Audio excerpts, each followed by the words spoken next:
Gospel of Matthew, chapter 18.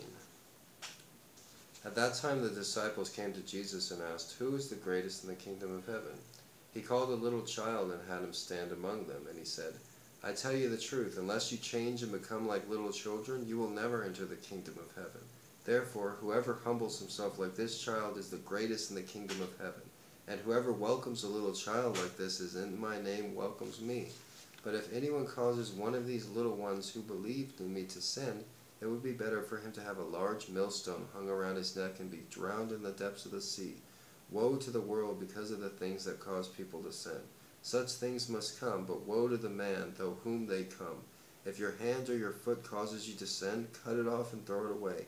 It is better for you to enter life maimed or crippled than to have 2 hands or 2 feet and be thrown into eternal fire. And if your eye causes you to sin, gouge it out and throw it away. It is better for you to enter life with 1 eye than to have 2 eyes and be thrown into the fire of hell." The parable of the lost sheep. See what you do not look down on one of these little ones, for I tell you that their angels in heaven always see the face of my Father in heaven. What do you think? If a man owns 100 sheep and one of them wanders away, will he not leave the 99 on the hill and go to look for the one that wandered off? And if he finds it, I tell you the truth, he is happier about the 1 sheep than about the 99 that he did not wander off. In the same way, your Father in heaven is not willing that any of these to lose just 1 sheep. A brother who sins against you.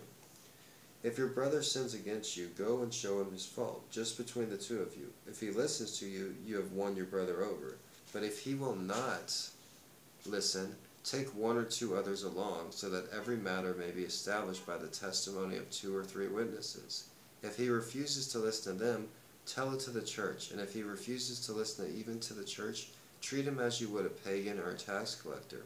I tell you the truth, whatever bind you on earth will bound you in heaven, and whatever loose you on earth will be loose in heaven.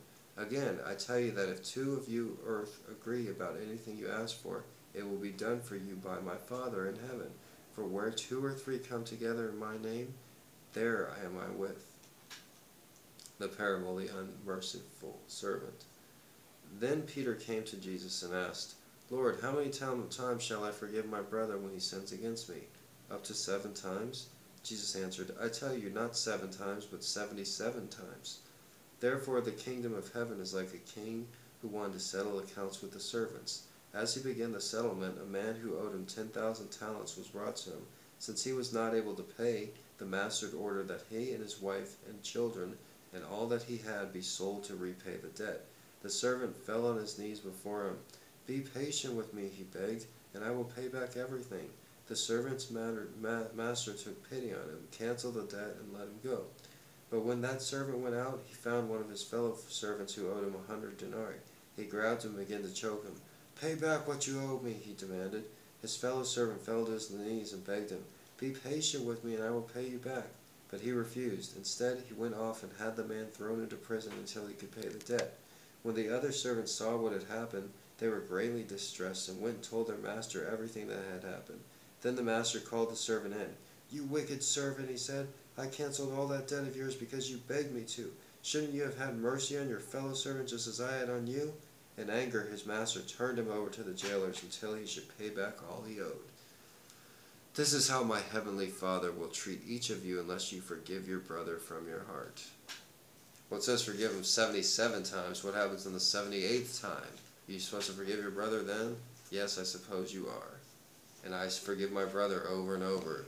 But I really do want an apology from him one day for all of his numerous regressions against me. But I have been a good Christian like that, and I always do forgive him. He's not so forgiving.